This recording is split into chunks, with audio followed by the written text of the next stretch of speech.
Good morning. How are you all doing? I was asked to come on at 10:40 and finish by 10:55, so unfortunately I'm out of time. So thank you and goodbye. As a professional, I do like to finish on time, and you're about 5 minutes over with your break time. So let me get an idea of the audience that we have. How many of you here are first-generation entrepreneurs? First generation? Wow. How many of you already reached second generation? Your children are already in the business? 2 hands. How many have gone beyond that, third generation or fourth generation business? Could you stand up, sir? Yeah. Give him a big round of applause. There's success over there. Okay. Very, very few get to that stage. And there was a question asked earlier to our presenter about sensitivities about the family. So hopefully I'm going to address some of those questions for you and give you some of the hard truths in this presentation. Most families think about business first and family second. Does that make sense? Let's say you've got a next generation member who starts a new business as part of the family group and fails. Doesn't succeed, loses some money. How will the senior members now look at that? How will they view that next gen member who may have lost some money? Will there be any blame that could come in? Yes or no? Yeah. Now, if there's blame that kicks in and that next generation member is thinking of another idea or can contribute to the family business, will they go into that boardroom and go, I've got another great idea? No. Why is that? Doesn't want to be blamed again. So if that's the underlying issue or the emotional blockage that that next gen member has, that will now get in the way of the unity of the family. Businesses will come and go. If you look at how many businesses have survived the last 50 or 100 years that are family businesses, it's very few, but still higher than corporations that are not family owned. So businesses will come and go. Would you agree? The business you're in today may not be the business you're in 10 years' time or 20 years' time. Things change. But the question is the family unity still there to come together, pick themselves up, and then go again and build the next enterprise? Because if the blame or other emotional blockages are getting in the way, it's going to stop that from taking place. So if you don't remember anything else, it's family and business. That's it, I'm done. But let's talk about some of the other blockages that stop family businesses moving to the next stage. So very quickly, let me share with you some key practices that it's worth adopting for your family business. If you're first generation, you've got young kids, you may want to explore some of these things now for the future. Research shows us that the best time to impact the next generation is before the age of 5. I met a dear friend of mine at the back who's speaking later on with his father, Gautam and Mr. Ram, who will be on this afternoon from a company called Right Selection. And I remember years ago when Gautam showed me a picture when he was sat at his father's desk and had his own office as well, but he was a little kid pretending that he was a board director and the managing director of the company. Today, father and son run a fantastic enterprise and absolutely passionate about what they're doing. So getting kids involved from a young age just to explore, take a wander around the manufacturing plant, maybe even sit in a board meeting and be the observer. I've got 4 children, and my youngest son, I used to take him on business meetings when he was 7, 8 years of age. After the first meeting, he said, Dad, do I get business cards next time? Then he wanted a notepad. And cutting a long story short, we did our own family forum last year in Dubai, 2-day event, just with our family.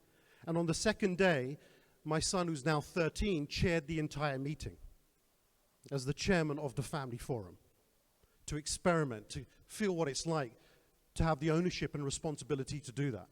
So how many of you are bringing in the next generation now? What are the other things that stop us in terms of blockages? If I was to get all of your family together tomorrow morning for a meeting, let's say there's 5 of you or 3 of you or 10 of you, and I ask each one of the family members, where do you want the family to be in terms of its vision by 2020 or 2025 or 2030? Do you think all family members will give the same response? Yes or no? So as a take-home value from this small speech is try get your family together and create some alignment of what you'd like to achieve for your family. Family first, business second. What is the vision for the family first? And then you can start thinking about the business vision. and integrating that family circle with the business circle.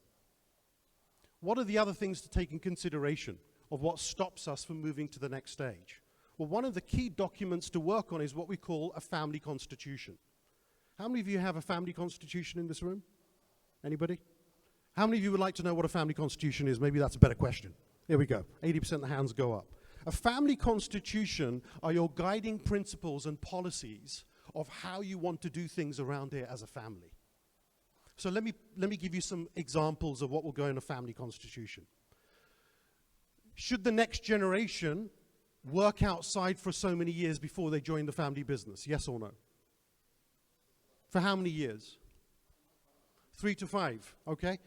Some families may disagree and say, no, we want them in as soon as possible after graduation. So I'm giving you that one example. This would be debated with the family to come up with at least one policy that says from now on, the next gen must do ABC before joining the family business. What about housing? What about travel? There's many, many things. Job role allocation within the family business. Electing a board member in the future. There's many, many policies that need to be addressed. And this is all in a document called the Family Constitution. Now, because of my slides situation, we have a stand outside RTS Global Partners table. We call it a stand. It's a table. And my colleagues will be out there because unfortunately I do have to leave in 5 minutes. I've got a flight to catch. But have a chat with them, leave your card there. We'll send you a couple of the slides, okay? So you get some more information, some of our published articles to talk about what goes in a family constitution. Is that okay? Just as some value add.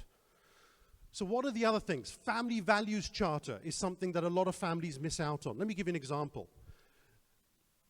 There's a social gathering going on with the family. We're in Dubai. It's a nice hot day. It's Saturday afternoon. And the family are having a barbecue. And in the corner of the garden, there's two of the uncles, senior members of the family, arguing with each other. There's a 6-year-old next gen who's observing what those two uncles are doing. Eventually, the 6-year-old becomes 26 years of age, joins the family business, is now in the boardroom with the two uncles. What impression have we given him from the age of 6 of how we operate as a family and what our values are? His interpretation could be, to get heard in this family, you need to speak up and shout. His version of respect could be different to somebody else's version of respect. So one of the key things we do with Family Constitution is build something called a Family Values Charter. In that charter, you'll go through an exercise of 350 values to narrow it down to your top 5 or 10 that the entire family can agree on and decide that these will become the guiding principles for the future. Now, you all know there's lots of documents out there and vision statements put in a nice frame, put in the boardroom that gathers dust. You go back to people and ask them, do you remember? They go, I've forgotten what was on there. So one of the key things with a constitution or family values charter is it has to come to life. It has to come to life. So there's got to be ways of mechanisms of making sure more unity is created. Let me give you an example. One of the things that we do with families is create a 1-year social calendar a year in advance. Family first, business second.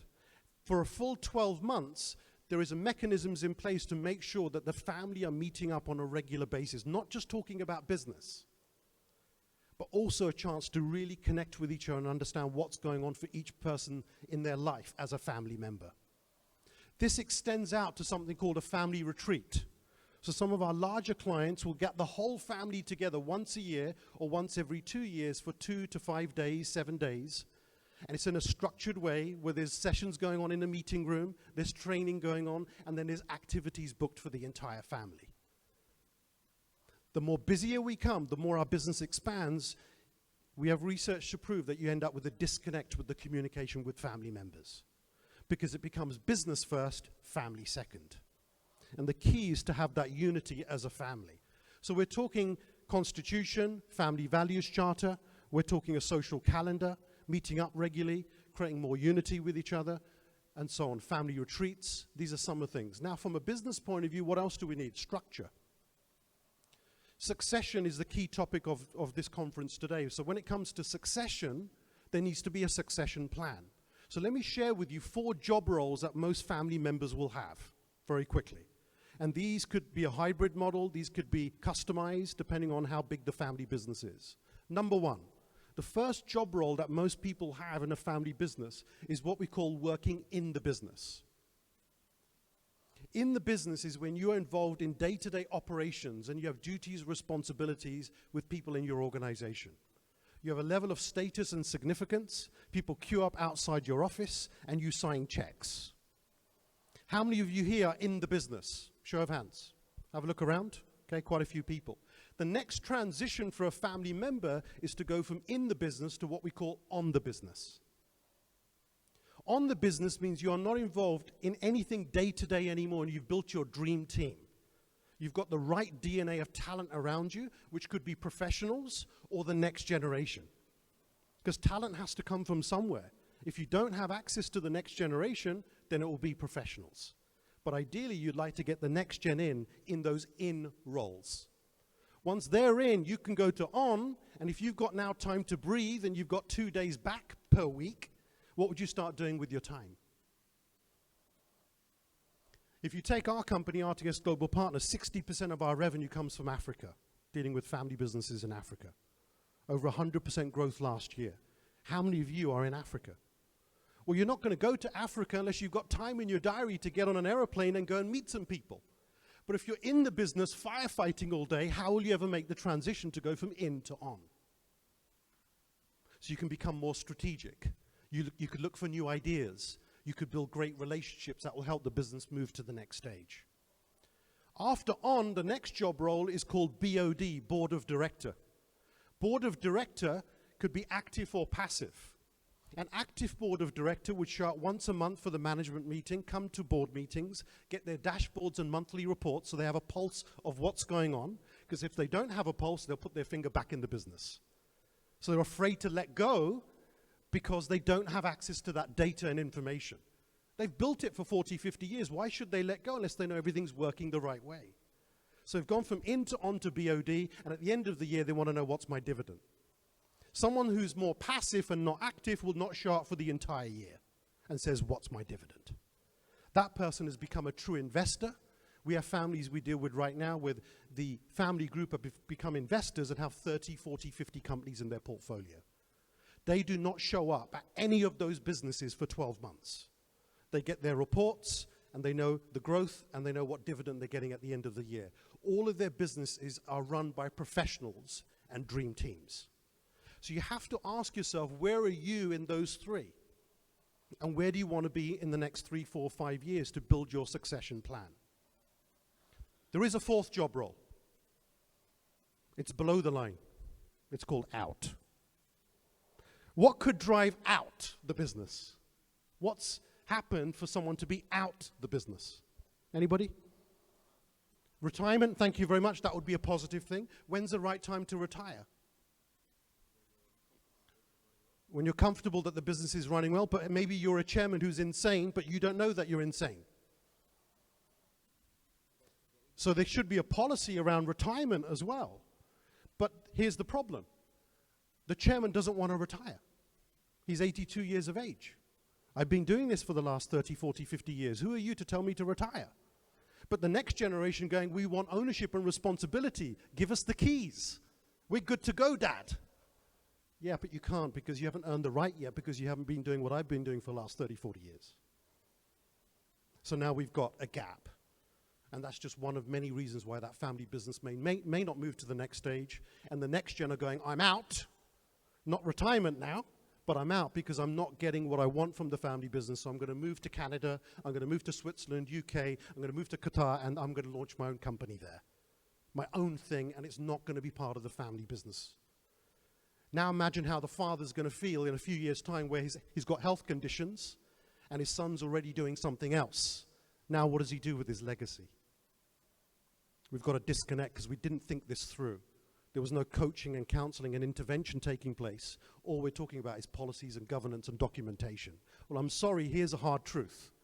It doesn't matter how good your family constitution, shareholder agreement, and governance is. If you do not sort out the underlying issues with every family member of what's important to them and the emotional feelings that they have and create that communication mechanism, your family business will not move to the next generation. Sorry if I'm being a bit hard and direct, but that's my job. is to tell you the hard truths. Because we can all talk about business growth, we can all talk about governance, but it doesn't mean anything unless those soft human capital DNA people issues are sorted out. That's the truth. On that note, thank you very much for your time and attention.